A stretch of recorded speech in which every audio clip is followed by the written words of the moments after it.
Cabernet tends to be the sort of Errol Flynn of the grape varieties. To meet a global bartending legend. People always ask, how do you get involved in sake and how does that connect to music? Great single malt whiskey is made in the brewery. Conventional winemakers who just condemn all natural wine as faulty. Exploded onto the Australian brewing scene. A really beautiful, harmonious community of artisan producers. All these geopolitical incidents will affect whiskey down the line. This is the Drinks Adventures podcast. I'm James Atkinson, and this is the show where I speak to some of the world's most exciting producers of beer, wine and spirits and uncover trends and issues in the drinks industry today. Welcome back to the show, and this episode we're joined by Australia's king of sparkling wine, Ed Carr. Ed Carr is Group Sparkling Winemaker at Accolade Wines, where he oversees production of brands including House of Arras, Australia's most awarded sparkling wine producer. Arras wines have won more than 100 trophies in Australian wine shows since the 1990s, when Ed saw the potential in Tasmanian grapes to produce world-class sparkling wine. The accolades continue to come for Ed and the brand. In 2018, he received the Lifetime Achievement Award at the Champagne and Sparkling Wine World Championships.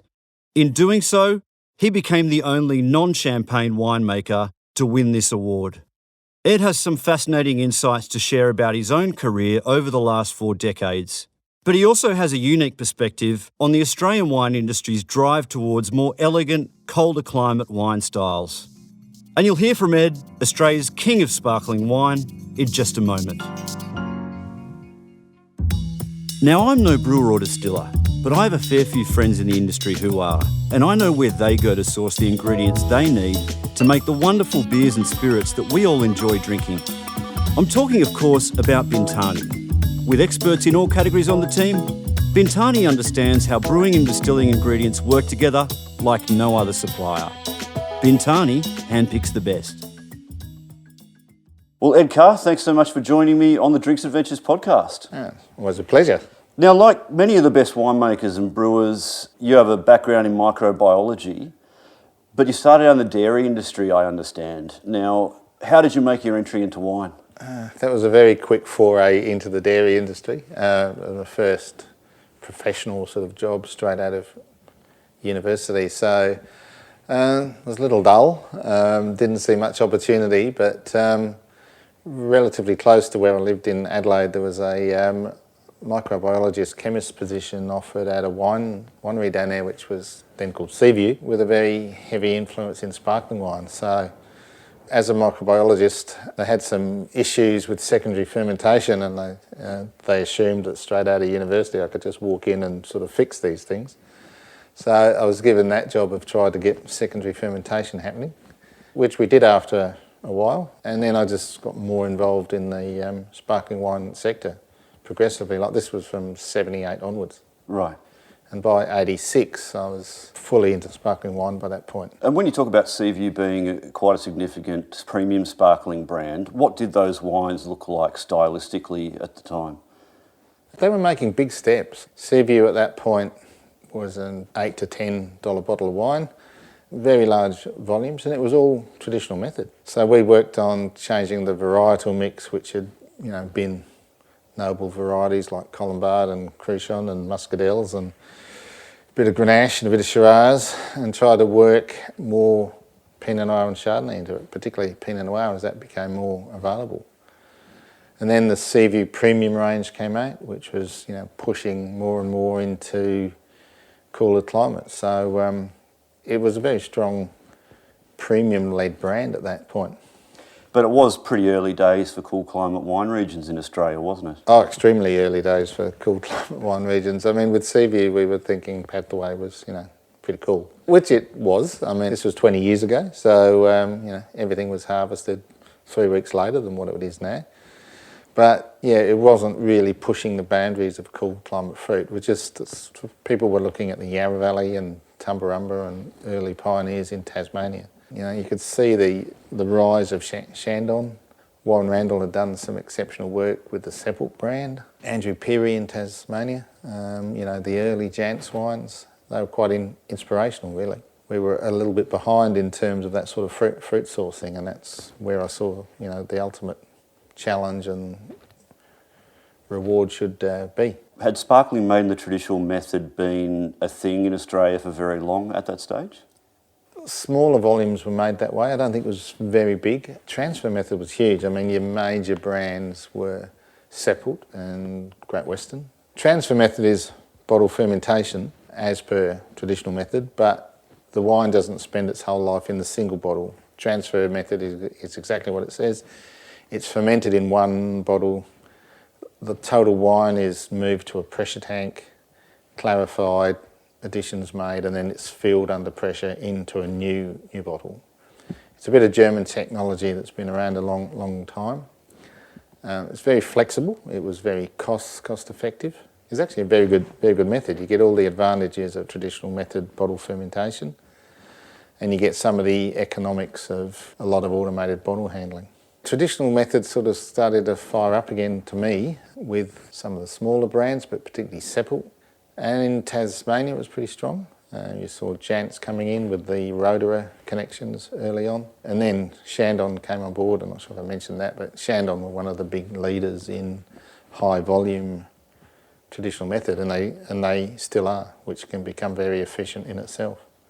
You've mentioned some of the Australian brands that you were looking at and getting kind of inspired by at that time. Were you also looking abroad and familiarising yourself with the wines of Champagne as well? Yeah, I was, and I still do. I still think it's important to understand your relevance and place in the world in terms of your own styles. We try to maintain that with our sparkling team and trying to maintain a lot of tastings of all price categories so that we understand where the market is and where we sit in that market. I haven't actually worked in Champagne. I've had a few technical visits to Champagne. You know, the production methods in Champagne really don't vary a lot from what a lot in the New World do. I guess you've got to choose all of the options between, you know, what makes your winemaking style and not. It always interests me to see, you know, fruit and juice and, you know, early wines in Champagne and in some of the newer world operations. I think that's a more effective comparison as to, you know, where our quality sits and style sits compared to the other regions. Production methods are pretty well known, I think, throughout the world, and you've got the choices. All that equipment is available. I really think as a winemaker, and we try to get this across the group with sparkling and with other styles as well, that you should be able to assess a wine and dissect it, to be able to pull it apart, pick out the characters that you do and don't like, and be able to sort of reassemble that wine in your head with, you know, what you would do to achieve that sort of style, to either keep the characters that you want in or to remove the characters that you don't want. So to me, that's, as a winemaker, it's more important to be able to do that, try and work out where those characters are coming from. I had Janice McDonald from Howard Park on this podcast previously, and she said that she thinks sparkling wine is the most challenging category for winemakers because people will always compare what you make to Champagne. Is that something that you would agree with? I mean, people compare Pinot Noir to Burgundy, probably quite strongly. If they're lucky enough to be able to taste it. Yeah, if they're able to afford it and be able to taste it. It is an instant comparison. It's sort of, I think it's starting to fade. My hope is that, you know, people recognise brands for quality and style rather than just country of origin.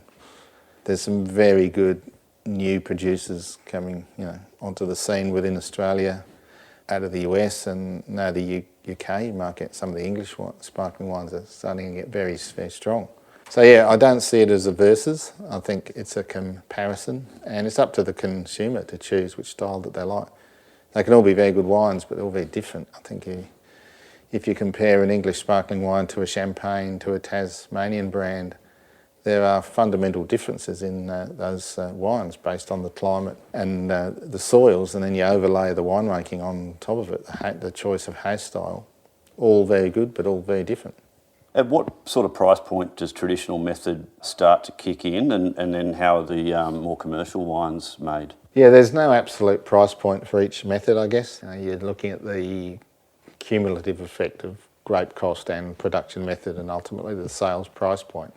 As a group, we make all wines from the budget sector, which might be direct carbonation for some of the more fruity styles, Charmat method, bulk fermentation in tank for the next step up, where you get a little bit of that yeast influence.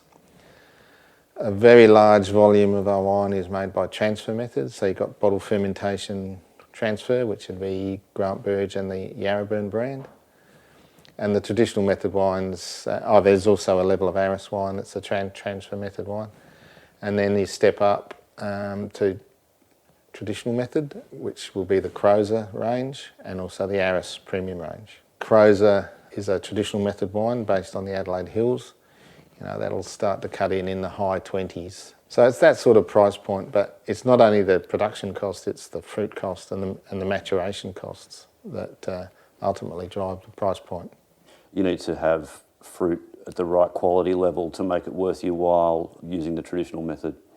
Yeah, I think so. Although you can do traditional method really quite cost effectively. The larger volume you have and the more automation you have with traditional method, the comparative costs between that and bottle fermented transfer get very similar. A lot of it's based on the history of that style and how it was originally built as a brand.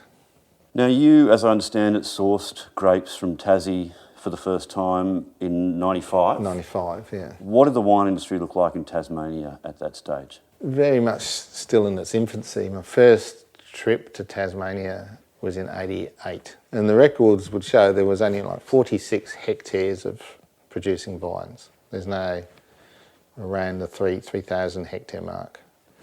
It was just starting to lift in those sort of mid-90s, but volumes were still tiny. It was still going through that pioneering stage. There was a lot of good work done, but you could see there was a lot of non-wine money. It's classic for new regions that professionals cashed up think it'd be nice to make wine in that region. They tend to be sort of some of the pioneering fellows. Some very different approaches to that.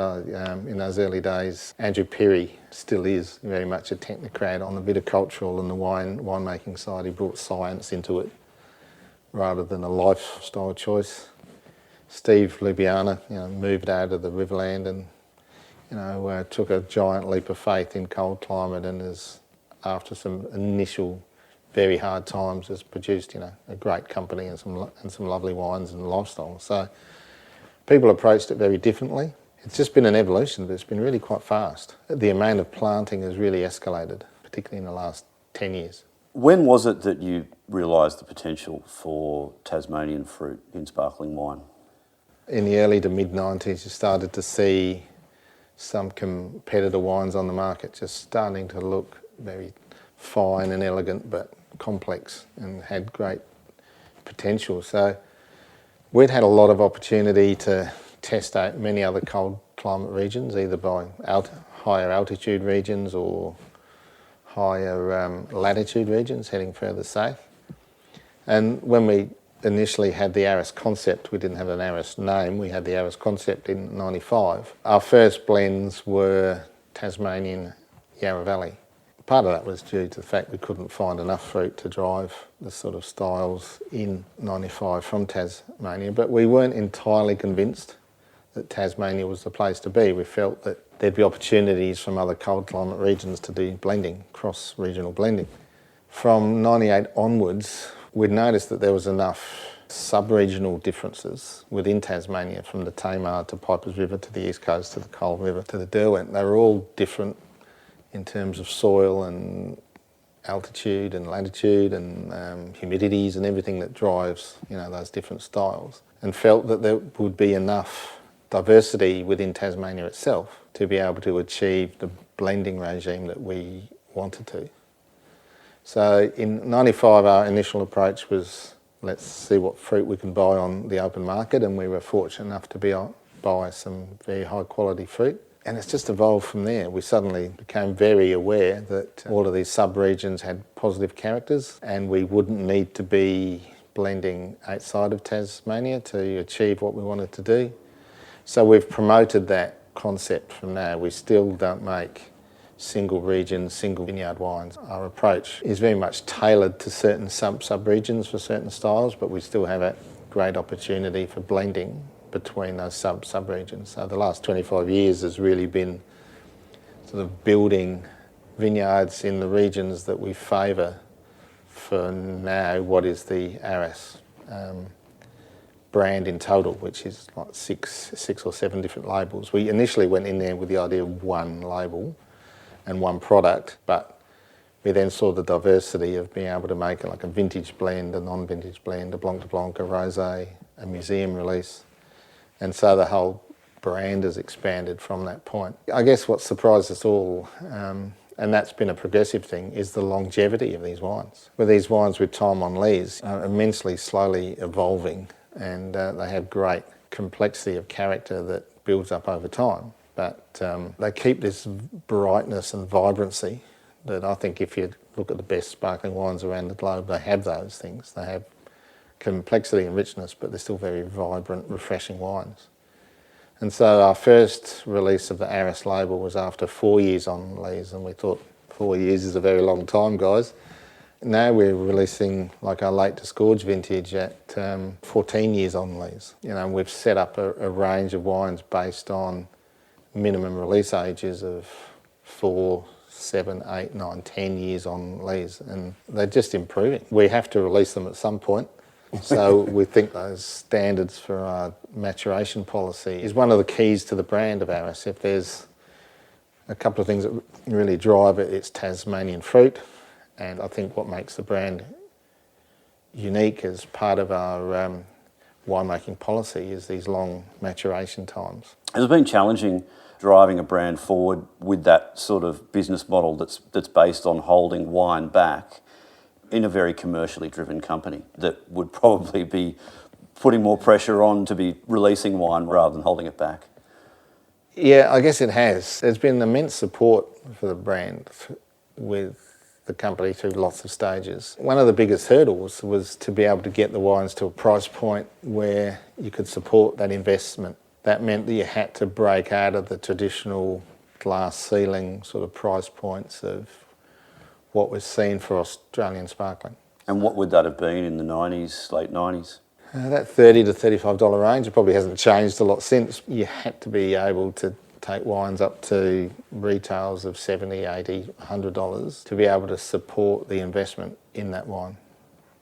What was the reaction when Arras introduced its first sparkling at a higher price point? So I think $50 in 2009 might have been one of the key milestones? Yeah, $50 was certainly the price point of the first releases. There was some support and some shock horror. When you say the first releases? Our first release was the 95 vintage, yeah, released in 99. Yeah.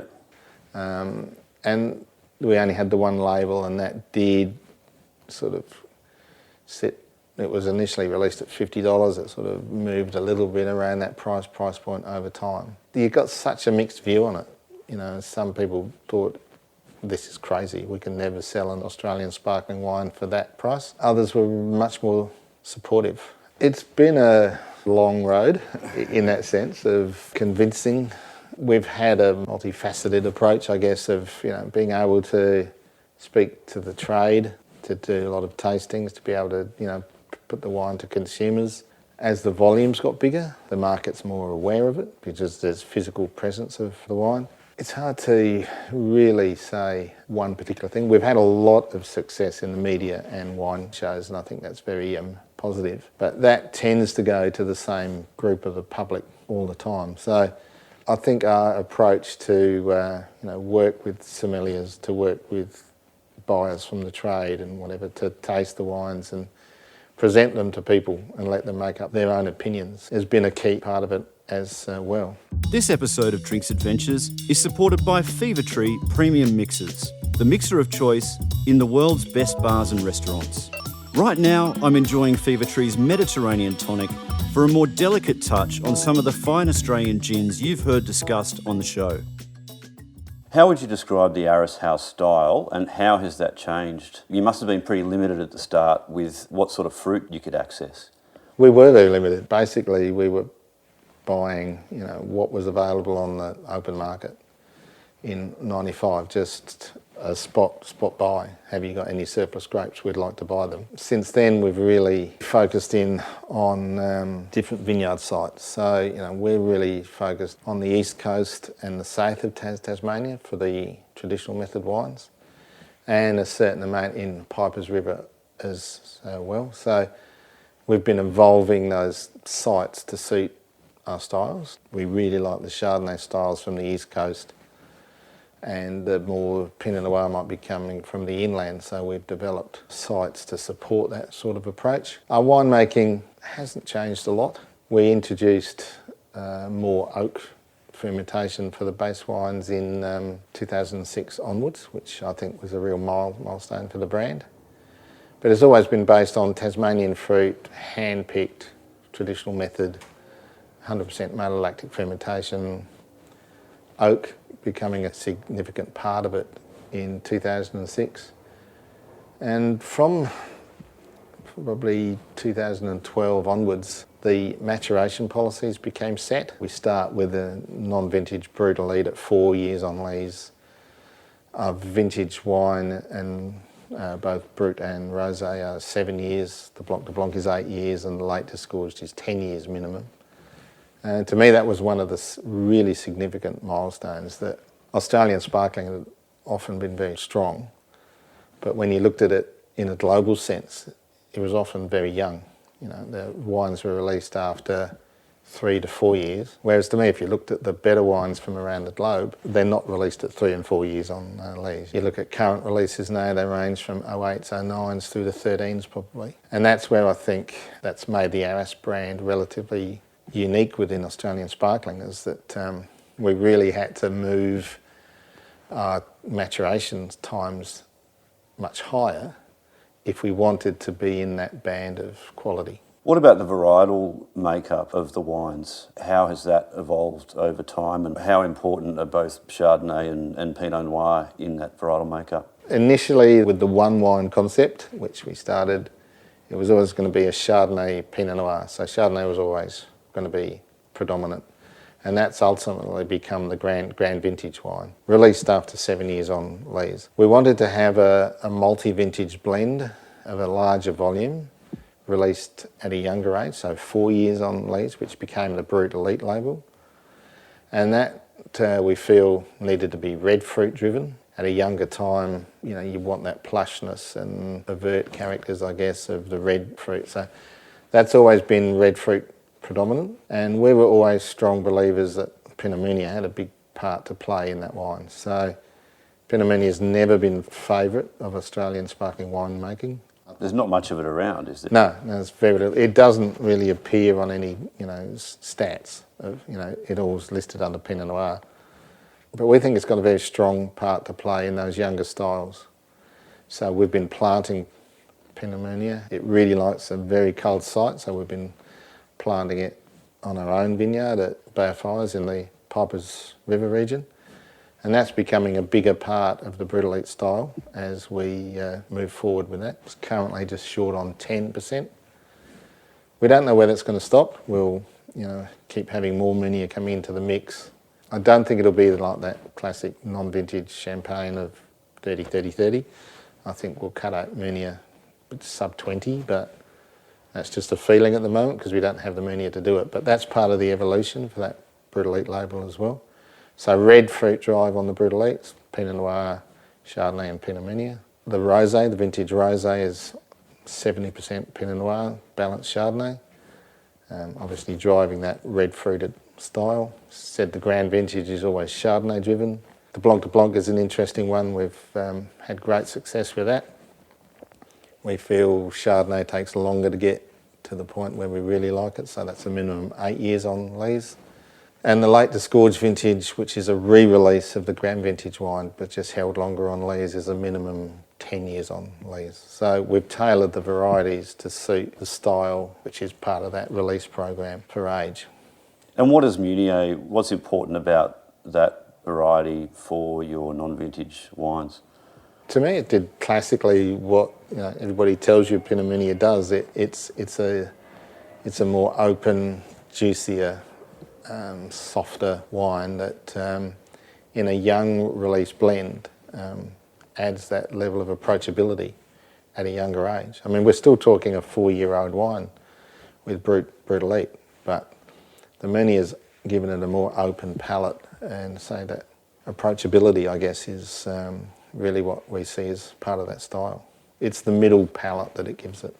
Now, I know back in the early years of your career, you worked alongside a gentleman by the name of Peter Gago, and both sparkling winemakers at Penfolds at that time. Have you watched with interest his most recent venture into making not Australian sparkling, but champagne? Yeah, I know Peter really well. We're still quite close, although he's a very hard man to catch, even though he lives only 10 minutes down the road from me. But yeah, at that time, that was part of the Penfolds Sepults thing, and it was a very big point in both of our careers, really. Sparkling wine was being ultimately moved out of the Nuruyupa site and going to Great Western. You know, we had to make some choices. I chose to leave and follow sparkling wine with what was then Hardy's. Peter chose to stay and move into the red wine sector, which you could see coming a mile off. And yeah, Peter always likes to push the boundaries with things, and I just think it's brilliant. You know, I've tasted the wines with him, and it's technically very sound wine. It's a great style. It's been up to Treasury and Penfolds to choose to put it under their label, obviously. But as a global move, it just supports their brand. It gets it into more, you know, stylistically different things. And they put an immense amount of effort into it. We chose to stay with the Australian track. We're 25 years down that way with premium sparkling. They chose to bring a French wine into their mix. I heard Peter say that Ed's too far ahead now. We've got to go abroad if we want to get into sparkling in a hurry. Oh, I don't know, Pete's entitled to his own opinion, isn't he? But we have done a lot of work, and we've still got more to go. We've released a museum Blanc de Blanc with 15 years on lease. We'll be releasing another one soon. If you wanted to leave a legacy as a company, you'd be able to want to look back further. We can go back to 98 with all Tasmanian wine. We've still got magnums of some of our 98 blends in our museum. You know, it'd be lovely to be able to go back further. And the only way we can go relatively back further is to keep moving forward, so that, you know, we have more of a sense of heritage.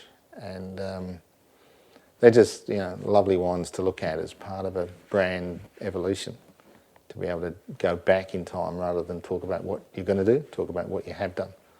In 2018, you became the first non-champagne winemaker to win the Lifetime Achievement Award at the Champagne and Sparkling Wine World Championships. I mean, how did that feel, winning that award?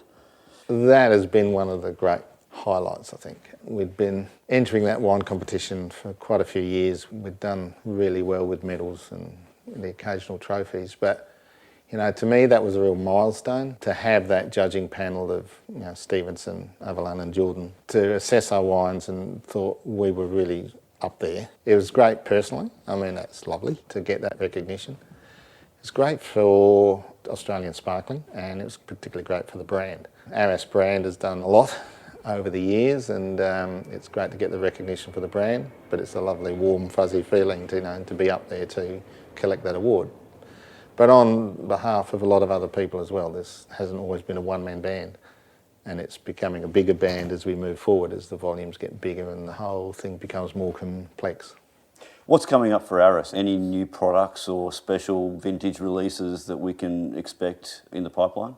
A lot of what we're doing is business as usual, trying to consolidate where we are and particularly build volume. We started to rebuild our volumes in 2013 onwards, and we're progressively laying down more and more tirage each year, which to me is critical. You know, the plan is to take this brand to the globe, and so we need volume. We'll have these museum releases occasionally of particularly Blanc de Blanc. We really like the way Chardonnay ages out, so that's always an excitement factor. We've moved into Magnums. We've got the Grand Vintage and the Late Disgorge Vintage in Magnum as well, which is pretty interesting, and I can see the Magnum volume expanding. We have a rosé version of the Brut in the pipeline, which will be out in a couple of years. Depending on how that style sits, that's an evolution there. So nothing, you know, revolutionary to what we've done in the past. It's just trying to build on the strength of the brands, which is the quality of the house style, and particularly that age, and just trying to diversify the range a little bit more.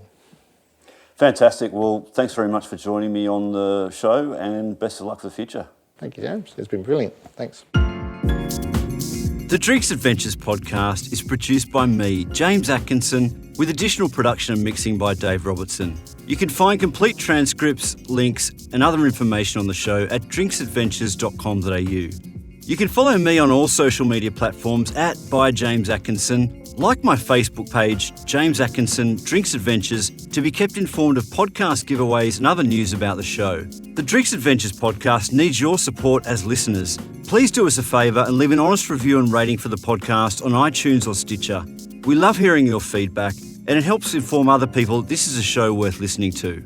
Or simply drop us a line at hello@drinksadventures.com.au.